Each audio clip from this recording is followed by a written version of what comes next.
మీ తాకట్టు బంగారాన్ని విడిపించిన 30 నిమిషాల్లో క్యాష్ ఇవ్వబడును. కొమ్మూరి గోల్డ్. తెలుగు రాష్ట్రాల్లోనే సంచలనం సృష్టించినటువంటి కేసు ప్రియాంకకు సంబంధించినటువంటి హిట్ అండ్ రన్ కేసు. అందరూ కూడా ఇది హిట్ అండ్ రన్ అంటున్నారు, కానీ ఆ కుటుంబం మాత్రం ఇది ప్రీ ప్లాన్డ్గా జరిగినటువంటి అటాక్ అంటూ బాధపడుతుంది. ఎందుకంటే కొన్ని నెలల్లో వైద్యురాలుగా పూర్తి స్థాయిలో ఆమె ఒక హాస్పిటల్ రన్ చేసి చాలామంది రోగులకు ఆమె వైద్యం అందించి ఎంతోమంది ప్రాణాలను కాపాడాలనేటువంటి కలలను కన్నా ప్రియాంక ఇప్పుడు హైదరాబాద్లో ఉన్నటువంటి ఒక హాస్పిటల్లో కొన్న ఊపిరితో కొట్టుమిట్టాడుతుంది. నిజంగా చావు బతుకుల మధ్య అదే ప్రియాంక ఇప్పుడు ఒక జీవోత్సవలా పడి ఉండడాన్ని ఆ కుటుంబం చూసి తట్టుకోలేకపోతుంది. ఎందుకంటే చదువుకుంటున్నటువంటి ఒక విద్యార్థిని మీద మద్యం మత్తులో విచక్షణ రహితంగా 3 సార్లు కారుతో గుద్ది ఇవాళ చంపేంత పరిస్థితి తీసుకురావడం అనేది నిజంగా చాలా దారుణం. ఆ సీసీటీవీ ఫుటేజ్ చూస్తే ప్రతి ఒక్కరు కూడా చెలించిపోయేటువంటి పరిస్థితి. నిజంగా ఆ కుటుంబం ఇక్కడ చాలా ఆవేదన చెందుతుంది. ఎందుకంటే ఆ పాపని వైద్యురాలుగా చేయడం కోసం వాళ్ళ తండ్రి కుటుంబంతో సహా కర్నూలు నుంచి ఇక్కడికి వచ్చి ఆ కుటుంబాన్ని హైదరాబాద్లో ఉంచి ఆమెను వైద్యురాలను చేసి హాస్పిటల్ రన్ చేయాలని ఎన్నో ఆశలు కన్నారు. కానీ ఇప్పుడు ఆశలన్నీ కూడా అడియాశలు అయిపోయారు. వాళ్ళతో మాట్లాడదాం ఇప్పుడు ప్రియాంక ఆరోగ్య పరిస్థితి గురించి, అలాగే ఈ కేసు అసలు ఎటువైపు మలుపు తీసుకుంటుందో పూర్తి వివరాలు ఈ వీడియోలో తెలుసుకునే ప్రయత్నం చేద్దాం. సో వెంకటేష్ గారు, నిజంగా దారుణం అండి. ఇలాంటి పరిస్థితి ఎవరికి రాకూడదు. ఒక తండ్రిగా మీరు ఎన్నో కలలు కనుంటారు. ఆ పాపని డాక్టర్ని చేసి, సో నా కూతురు డాక్టర్ చాలామంది రోగులకు మంచి వైద్యం అందిస్తుంది, ప్రాణాన్ని నిలబెడుతుందని ఎన్నో కలలు కనుంటారు. కానీ ఇవాళ ఆ పాపని హాస్పిటల్లో పెట్టుకొని ఒక హాస్పిటల్ ముందు ఉండడం అనేది నిజంగా ఇలాంటి పరిస్థితి ఎవరికి రాకూడదు.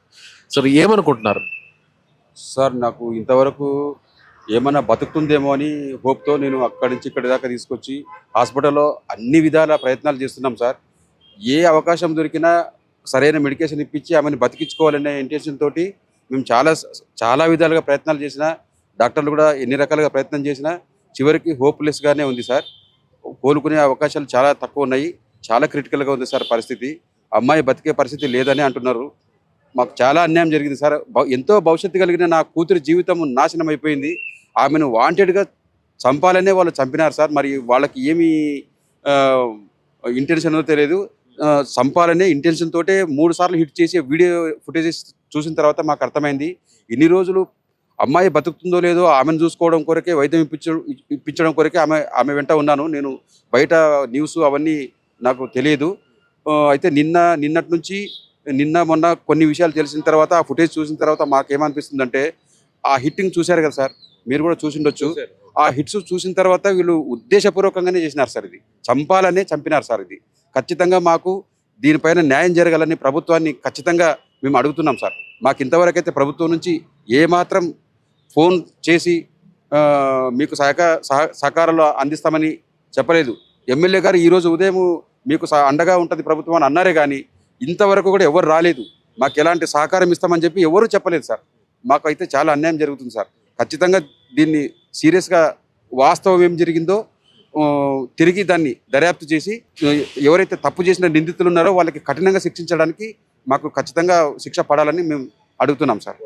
సో మీ పాపతో పాటు ఇంకొక బాబు కూడా డ్రైవ్ చేస్తున్నారు, అంటే తన సహచరుడు.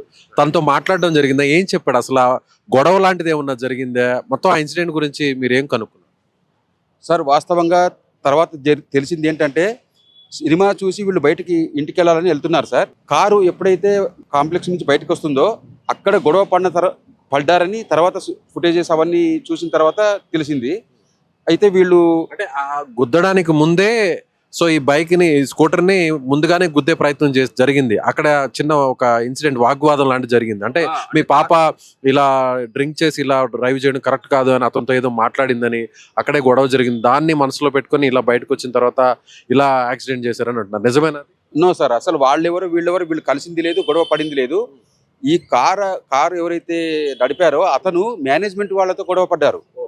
అంటే సినిమా చూడడానికి వస్తే నీవు తాగున్నావు అలో చేయమని చెప్తే వాళ్ళతో గొడవ పడ్డారు.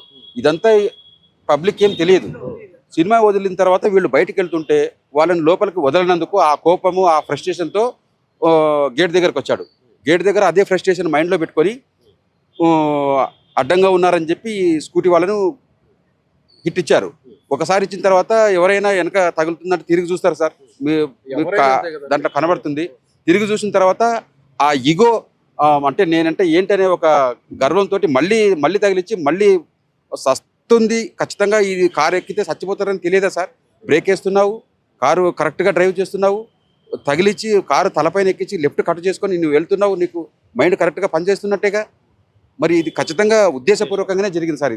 ఇది ముమ్మాటికి హత్యనే సార్.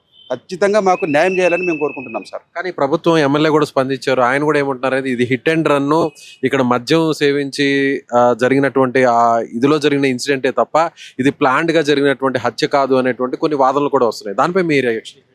సార్ ఇప్పుడు సార్ ఫోన్ చేసి ఈరోజు ఉదయం ప్రభుత్వం మీకు అండగా ఉంటుంది అన్నారే కానీ అనవచ్చు సార్. ఆ మాట అనడం వల్ల మాకేం ఉపయోగం కలిగింది? ఇంతవరకు ఏ సహాయం అందలేదు అన్నారు. ఎప్పుడు ప్రభుత్వం నుంచి మాకు సహాయం దొరికేది ఎప్పుడు? ఇక్కడ లక్షల బిల్లులు అవుతున్నాయి. మా పరిస్థితి ఏమి? అంటే ట్రీట్మెంట్ కూడా ఎక్కడ మేము బేర్ చేసుకుంటామని ఎక్కడ వాళ్ళ నుంచి అటువైపు నుంచి ఏమన్నా అష్యూరెన్స్ ఏం లేదా? ఎవరు రాలేదు సార్. జస్ట్ ఒక మాట ఓదార్చడం, ధైర్యంగా ఉండండి, మీకేం కాదు, ప్రభుత్వం అండగా ఉందంటే ఏం జరుగుతుంది సార్? మాకు ఏం న్యాయం జరుగుతుంది? ఇంతవరకు ఎవరైనా వచ్చారా ప్రభుత్వం తరఫున? ఏమైనా సహాయం అందించారా? న్యూస్లో ఇన్ని ఛానల్స్లో మేము మా బాధని, మా గోడుని, ఆవేదనని వ్యక్తపరిస్తే కూడా ఒక్కరు కూడా మాకు ఎవరు వచ్చి ముందుకొచ్చి ప్రభుత్వం తరఫున కానీ ఇంకా ఆఫీషియల్గా కానీ ఎవరు వచ్చి మాకు ఏమి సాయం చేసింది లేదు. మాకు హాస్పిటల్ దగ్గర కూడా ఎవరు రాలేదు సార్. ఇప్పటి వరకు హాస్పిటల్ ఖర్చు ఎంత ఉంటుందండి సుమారుగా? అంటే వాళ్ళు అక్కడ 2 లక్షల దాకా అయింది. 2 లక్షలు అంటే మా ఖర్చులు, హాస్పిటల్ ఖర్చులు, అంబులెన్సులు అవన్నీ తీసుకురావడానికి 2 లక్షలు అయిపోయినాయి. రాజమండ్రి నుంచి ఇక్కడికి వచ్చిన తర్వాత 50,000 ముందు కట్టాము. తర్వాత ఇప్పుడు ఇంకో 1 లక్ష కట్టమంటున్నారు. దాదాపు 3 లక్షల పైన కట్టాల్సి ఉంటుంది అన్నారు ఈ రోజు వరకు.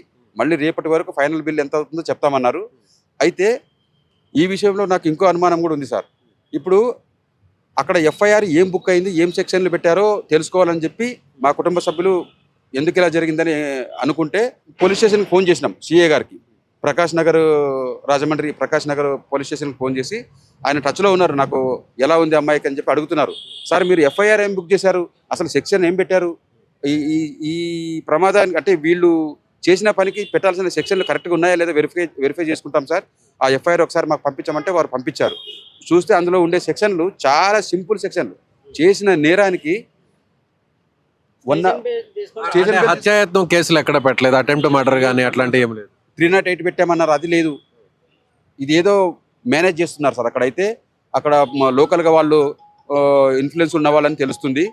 మాకేమవుతుందో మమ్మల్ని ఎవరేం చేస్తారనే ధైర్యంతో వాళ్ళు అక్కడ మమ్మల్ని ఏదో మోసం చేస్తున్నారు సార్. మాకైతే సరైన సెక్షన్ పెట్టి నిందితులకు సరైన శిక్ష పడేలాగా వాళ్ళు మర్డర్ కేసు పెట్టేటట్లా వాంటెడ్లీ యాక్సిడెంట్ చేసి ఉన్నట్టుగా సెక్షన్లో మాకు కనపడడం లేదు సార్. కాబట్టి ఖచ్చితంగా మేము మళ్ళీ కంప్లైంట్ చేస్తాం సార్.